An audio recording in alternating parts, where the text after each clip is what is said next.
भक्ति से मैया हम तोहके बोलैनी, तोहरे चरण के धुरिया हम माथवा लगैनी। विद्या के देवी हो जानेला जहान हो, काद कृपाए माई तोह पे आस हम लगैनी।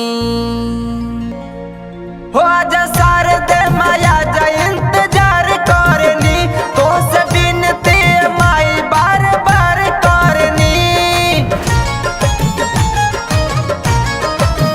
हो आजा शारदे माया जा इंतजार करनी, तो से बिनती माई बार बार करनी। हो तू तो बिगड़ल नसीबा सवार देबेलू, काके हंस के सवार आजा हमरो दुआर माई किस्मत सुधार देबेलू। काके हंस के सवार आजा हमरो दुआर सारा लइकन के प्यार देबेलू।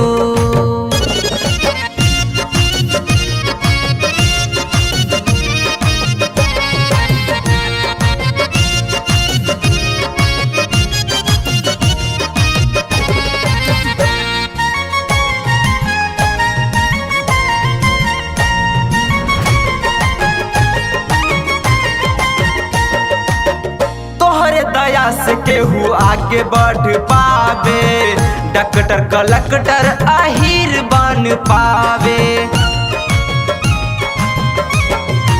माँ तोहर दया से केहू आगे बढ़ पावे, डॉक्टर कलेक्टर अहीर बन पावे। तू तो बिगड़ल नसीबा सुधार देबेलू, काके हंस के सवार आजा हमर दुआर माई किस्मत सुधार देबेलू। काके हंस के सवार आजा हमर दुआर सारे लइकन के प्यार देबेलू।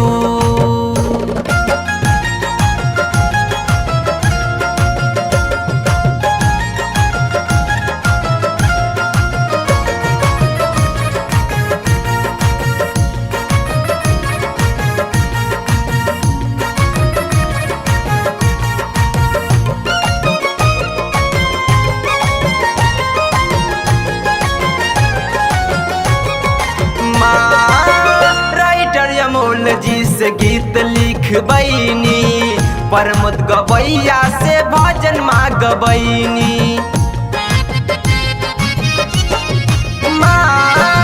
राइटर अमोल से हम गीत लिखबैनी, प्रमोद गवैया से माँ भजन हम गवैनी।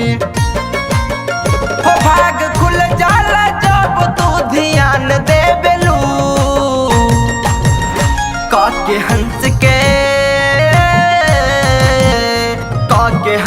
के सवार आजा हमरो दुआर माई किस्मत सुधार देबेलू।